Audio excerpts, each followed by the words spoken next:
Wait, what's going on here? After finishing a business trip, I was returning home for the first time in 2 years. Tim, my husband, should have had the day off as well. I was thrilled at the thought of seeing him after such a long time, but as soon as I opened the door, a strange smell wafted out, quelling my excitement instantly. Yet, at the same time, I was hit with an indescribable sense of unease. I felt like something terrible had happened. Tim? I called out Tim's name as I searched throughout the house, but he was nowhere to be found. This is the only place left. I took a deep breath and slowly opened the bedroom door. Tim? What is this? Tim was indeed there, but he looked completely different from the Tim I knew. My name is Roseanne. I'm 32 years old. Right after graduating from college, I moved away from my hometown. I got a job in sales at an advertising company. Honestly, I hadn't always dreamed of working in advertising, but a lecture I attended in a college sparked my interest. How to create captivating advertisements. What elements make an ad appealing? Before I knew it, I had fallen deeply into the world of advertising and design. As I was preparing for job hunting, it was natural for me to focus on entering the advertising industry. And as a result, I was able to land a job at a company I had aimed for. I still remember how happy I was. It was sad to leave my hometown, but capturing my dream made my heart soar. However, once I started working, I quickly realized that the job was much harder than I had anticipated. It wasn't that I had underestimated it, but still, the reality was starkly different from what I had imagined. Field work, creating documents, there was a lot to do, including communicating with clients, leading to lots of overtime, working on holidays, and business trips, all of which made for a tough experience. I think what saved me was that everyone at the company was kind. Eventually, I started to wonder, is this really what I want to be doing? But then, someone who would support me through it all appeared. This happened about 2 years after I started working. I went to a drinking party I was invited to by a colleague, but couldn't quite fit into the conversation, and ended up drinking quietly by myself when a man approached me. Are you okay? Are you here alone? Yes, I'm fine. That man was Tim, who would later become my husband. Tim noticed me drinking alone and went out of his way to strike up a conversation. You looked a bit lonely. Would you like to join me for a drink? I'd love to. At my response, Tim smiled kindly. As we talked, I found out that Tim also worked in sales. From then on, our conversation, filled with work complaints, took off, and we hit it off completely. We exchanged contact information and made plans to go out for dinner together. Who would have thought that a casual participation in a drinking party would lead to making a connection with the opposite sex, let alone meeting my future husband, which I still consider to be almost a miracle. A week later, the day came for Tim and me to meet alone. Honestly, I was feeling a bit gloomy. That's because at that time, the alcohol made everything seem okay. But meeting without drinking, I wondered, would our conversation be just as lively? With a bit of anxiety, I met up with Tim, and then we entered the restaurant he had reserved. To my surprise, I had a wonderful time with Tim. He was truly a gentleman, interesting to talk to, and seemed like the ideal man. Roseanne, you're a wonderful person. Oh, to say I'm wonderful. Compliments that people usually hesitate to say directly, he would utter without a hint of embarrassment. Before I knew it, I found myself thinking about Tim.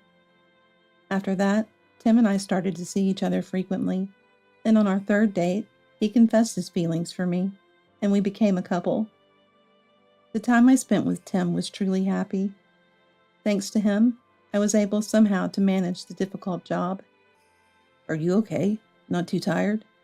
Yeah, thank you. I tried not to show my fatigue in front of Tim, but it seems he knew everything. He always took care of me, hugging me gently each time. 2 years into such a life, Tim finally proposed to me. Of course I accepted his proposal, and Tim and I became husband and wife? I will definitely make you happy. The smiling face of Tim saying that is something I can never forget. After that, we completed our family meeting and registered our marriage. Tim's mother, Marcia, is a very kind person, which was reassuring. His father had already passed away. If there's anything, feel free to talk to me about it. Yes, thank you very much. Surrounded by kind people, I felt incredibly fortunate. It seemed like I could overcome any hardship. I could only see hope in my future life. Yet, to get so entangled in something like this, I would later regret marrying Tim. Right after marrying Tim, a shocking truth came to light. Tim was completely incapable of doing any household chores. Sorry, I really can't do housework. What? How have you been managing until now? Well, I've been buying food from grocery stores or supermarkets, and when laundry piles up, I take it back to my parents' place, so I don't know how to use a washing machine. How could this be? Why hadn't I noticed this while we were dating? Whenever I visited Tim's house, it was always tidy, hardly the home of someone incapable of housework. From what I've heard, was Marcia taking care of the house cleaning? Or maybe he just tidied up superficially to make the room look presentable. Since then, I started teaching Tim how to do household chores. However, whether he didn't want to learn or couldn't learn, he was unable to do anything I taught him. Eventually, I gave up on teaching Tim and took on all the household chores myself. Though I found it tough at times, I got used to that lifestyle. About 2 years after getting married, having saved up some money, we bought a newly built single-family home. Living in a house rather than an apartment allowed us to enjoy our lives more freely without worrying about noise. The neighbors were all nice, making our lives more comfortable than before. Tim and I each had our own spacious rooms, and I was happy to have more time to immerse myself in my hobbies. However, cleaning became quite a challenge. The apartment we had lived in was small, making cleaning relatively easy. But owning a house was a different story. Since Tim did none of the household chores, I ended up doing everything, even after we got our house. Tim seemed to have given up on learning household chores altogether, and never helped out, no matter how busy I was. It was after we bought the house that I started to notice something odd about Tim. He became distant. He began to pay less attention to me. He would respond indifferently to my attempts to converse, and I felt that he was coming home later and later. Perhaps it's normal after a few years of marriage, yet I couldn't help feeling lonely. Hey, what time will you be coming home today? I don't know. I see. Oh, here's your lunch. Rather than anger, I was swirling with feelings of sadness and anxiety. Had I unknowingly done something to make Tim dislike me? But no matter how much I thought about it, I couldn't pinpoint anything specific. Tim hadn't complained about anything to me, so maybe it wasn't something I needed to worry about. Eventually, I started to think that it was just Tim's true nature. That was the easiest way for me to make sense of it all. If he had been complaining about the food being bad, or the cleaning not done, it would have been a different story. There were other troubling behaviors from Tim. Despite coming home late, he never informed me of his expected return time. He would leave the lunch I made for him. Knowing I would clean, he would mess up the room as he pleased. Often, I found Tim's laundry scattered around the room. At first, I didn't make much of it, thinking he was just tired. However, as days passed, Tim made no effort to change his behavior. I couldn't stand it any longer and confronted him.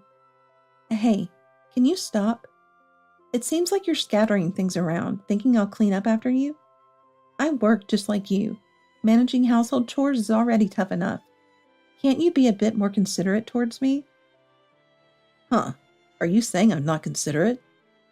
Yes, if you really cared, you'd take care of your own stuff.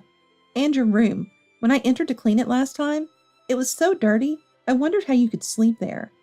Despite saying you're coming home late, You never tell me when. Don't you think you're overdoing it a bit? I vented all the frustration I had been holding back at Tim, but he wouldn't listen to me seriously. I'm tired, too. Cleaning is something you do, right? I've already told you I'd be home late, so what's the problem? You're just too uptight. Uptight, you say? In the end, Tim refused to listen to me. From that day on, Tim became even more distant.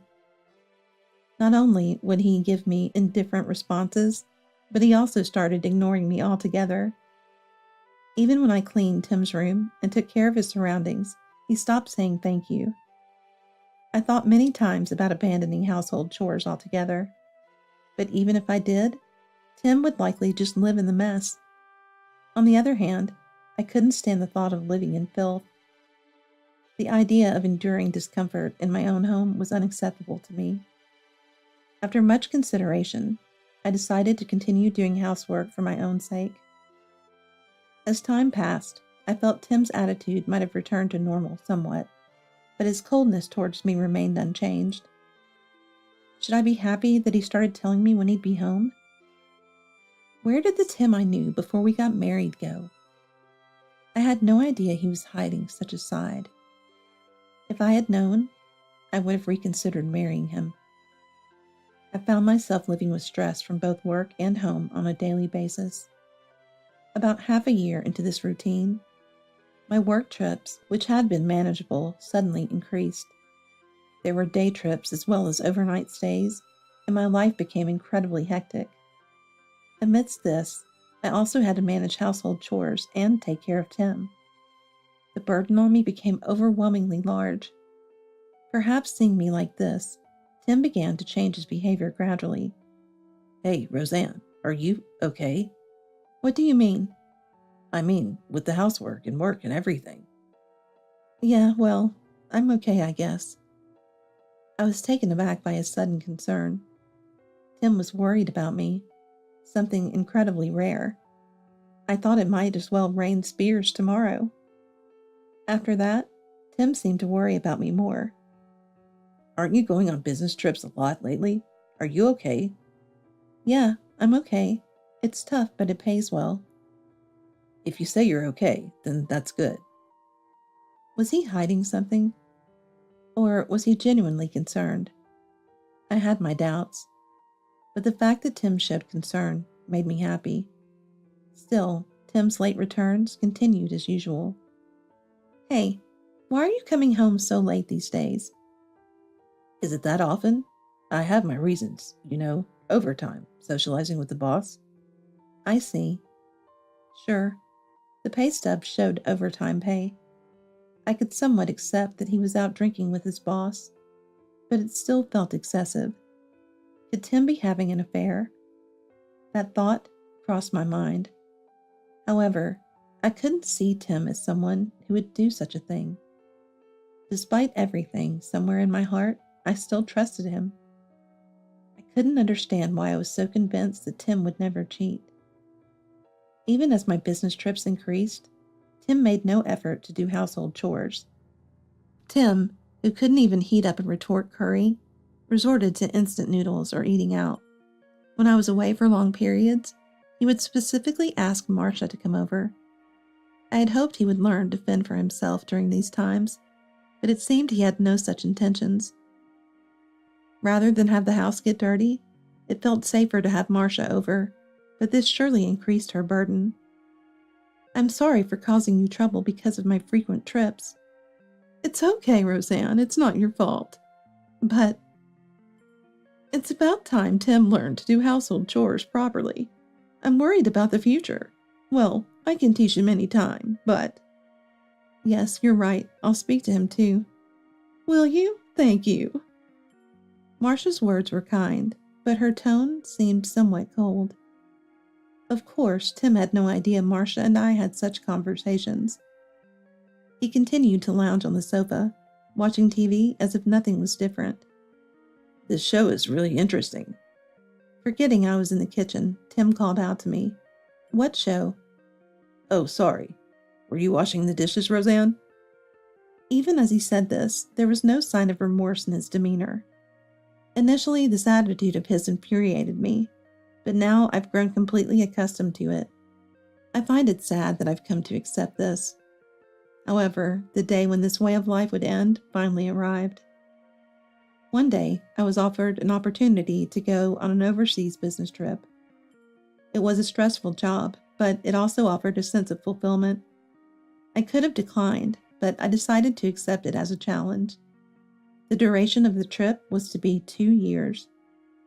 During this time, I hoped Tim would either go back to his parents' home or try his best to manage the household chores on his own. When I told him about the trip that night, he was shocked. "You're going on a trip for that long?"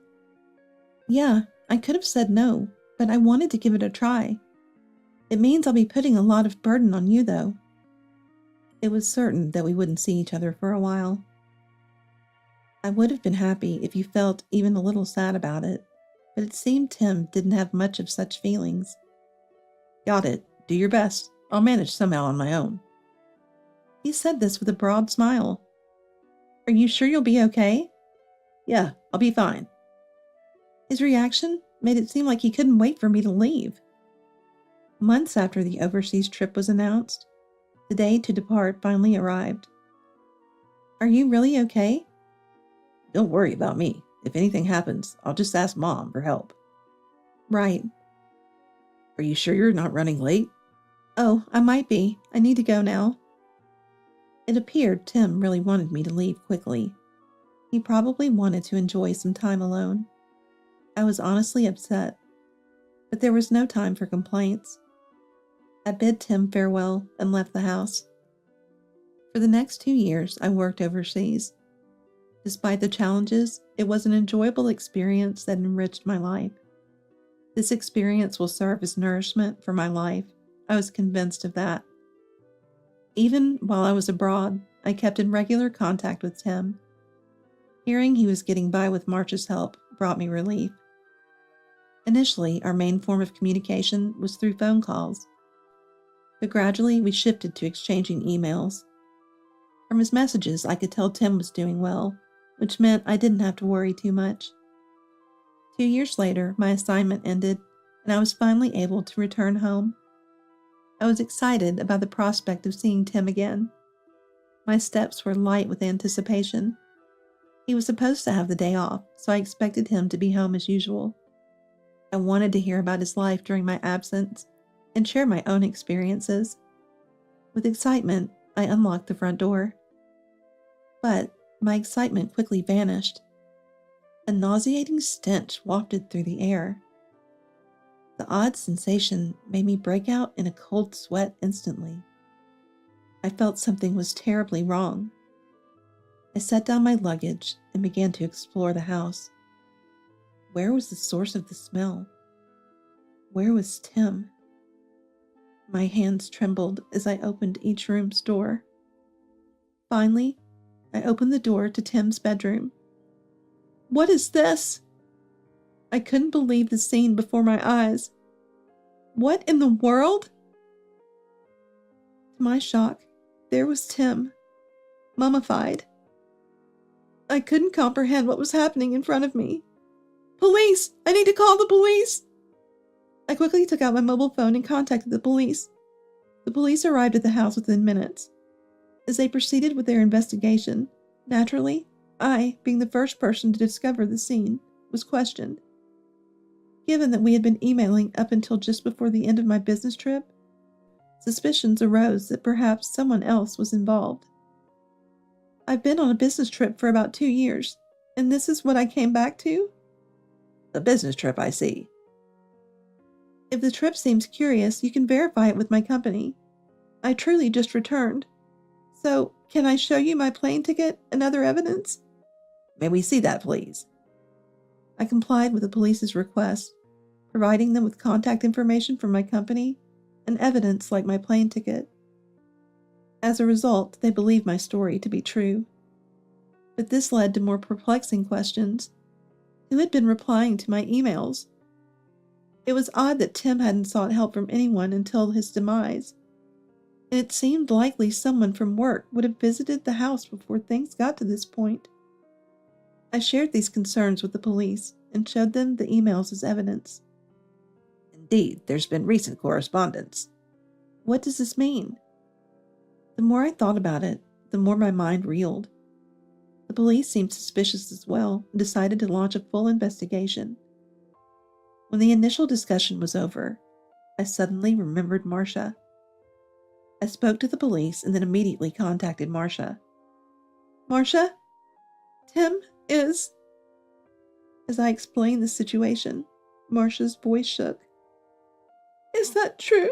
Oh my! Yes, I've called the police and they're investigating now.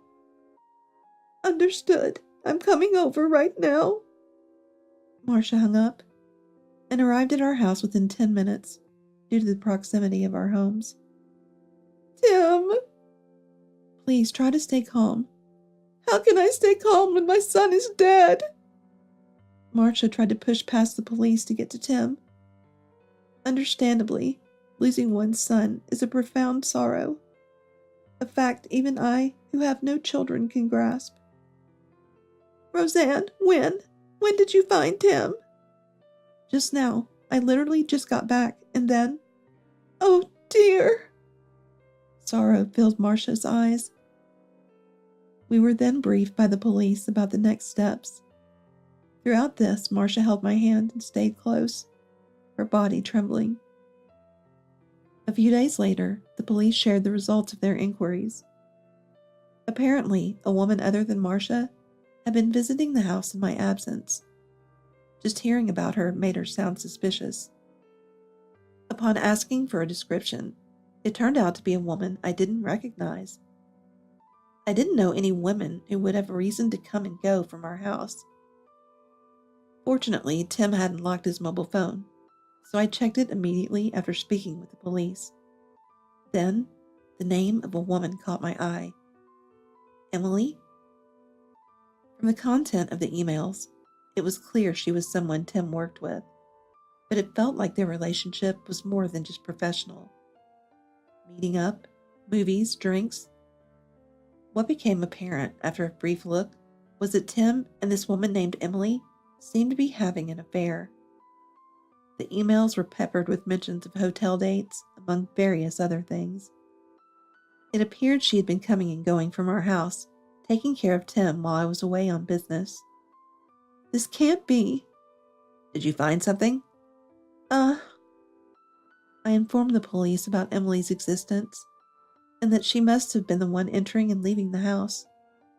The police checked the emails, agreed with my suspicion, and decided to contact her directly to inquire further. A few days later, I was contacted again by the police. Apparently, Emily wanted to meet me. Despite having an affair, she had the nerve to want to meet me, Tim's wife. With all that had been happening, I couldn't help but think such thoughts.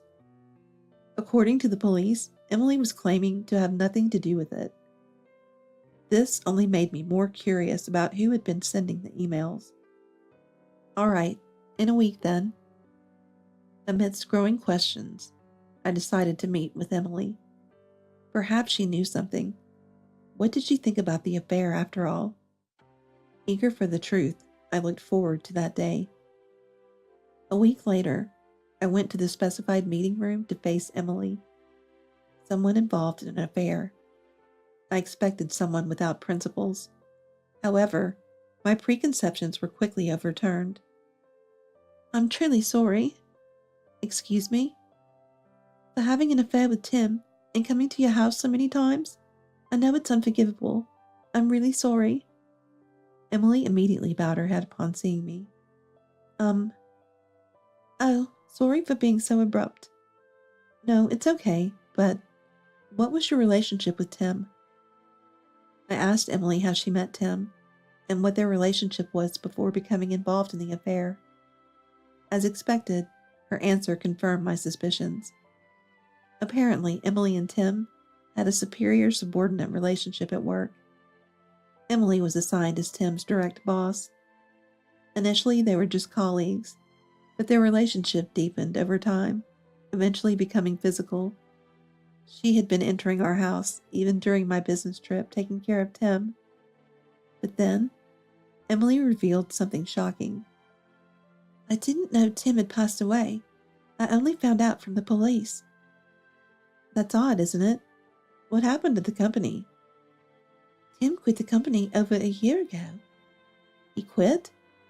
Yes, he said he was fed up with everything, and it's difficult to say, but Tim wanted to divorce you and marry me. He said we could live on my salary, so he didn't need to work anymore.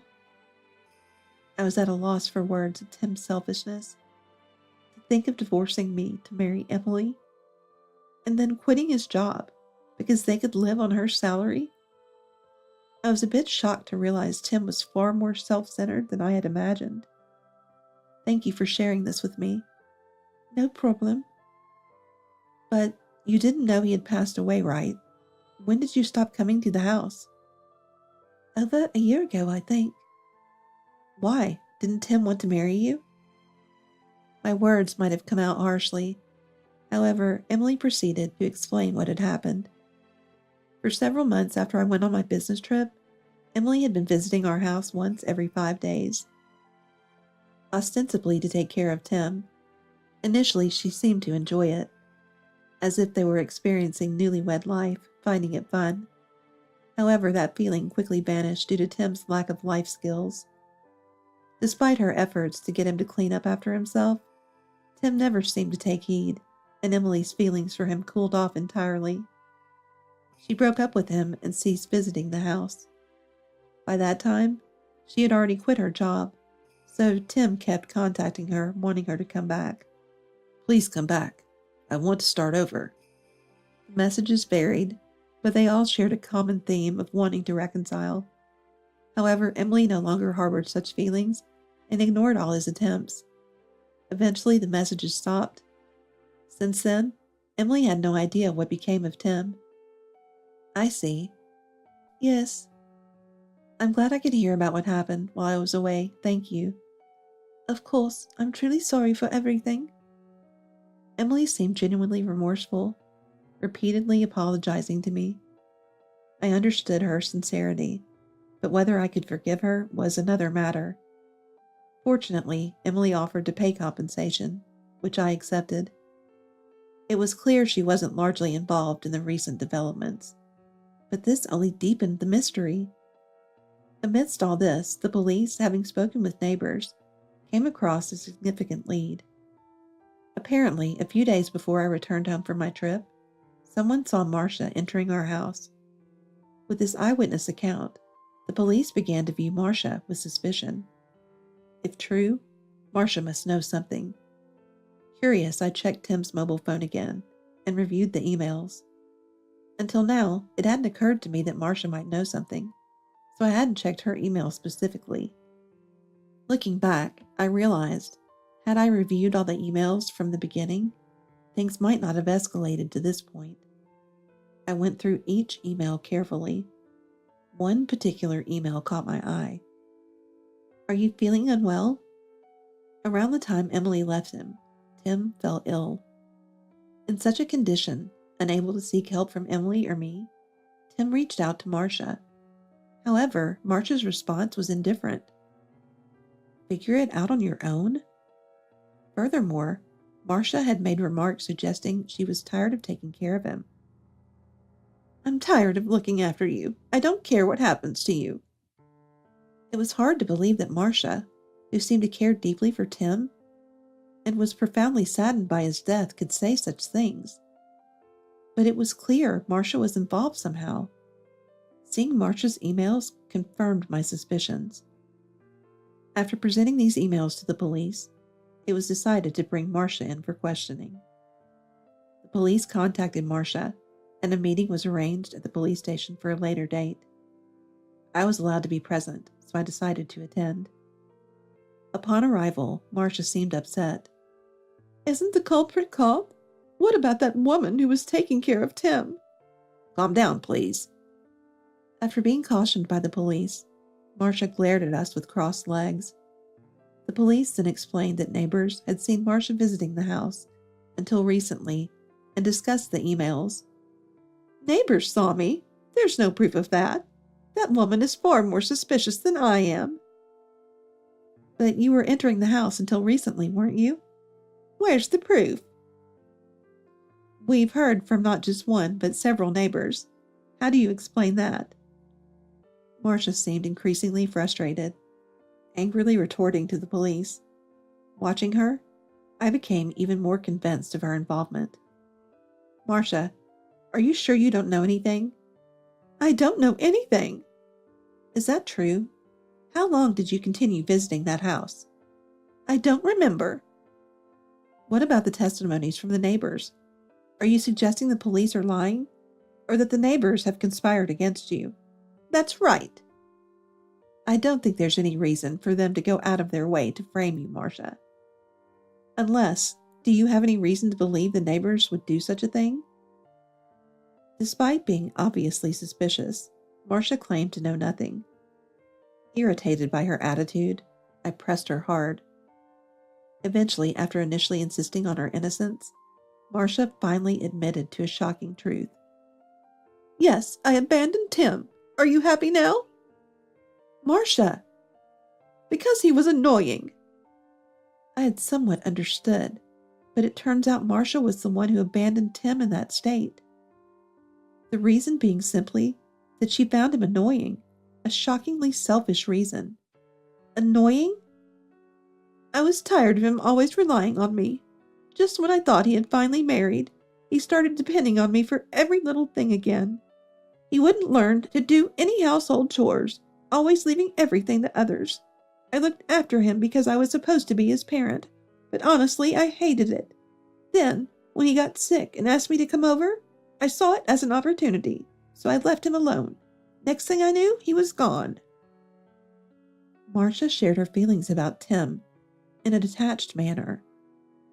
But these were not the emotions a parent should have for their child. They were twisted feelings. So, you were the one replying to my emails? Yes, that was me. I thought if I suddenly stopped replying, you would worry. I knew it would come out eventually, but I thought it might buy some time. You knew it would come out? Of course. But then this Emily person appeared. I thought maybe I could pin the blame on her, but that didn't work out. Marcia seemed frustrated. I couldn't believe Marcia had abandoned Tim. While part of me couldn't believe it, I remembered something she said before my trip. We need to teach him household chores, or I'm worried about what will happen in the future. Perhaps Marcia had already disliked Tim by then. To try and pin the blame on someone else? Well, I had no other choice. I didn't want to deal with the police. If Emily had taken all the blame, I wouldn't have had to come here. That's too selfish. Even if my frequent business trips increased your burden, you didn't have to abandon him. Shut up! You don't understand how I feel. Marcia lashed out at me, as if venting all her frustrations. But I stood my ground. I understand some of your feelings, Marcia. Tim never learned to do any chores and always made a mess. And then there was the affair. I was furious too. But there's a line you don't cross. What you did is a crime. This fact will follow you for the rest of your life, won't it? As I earnestly spoke to her, Marcia seemed to realize the gravity of her actions. She would have to live with the fact that she abandoned her son. The weight of that realization. This will follow me.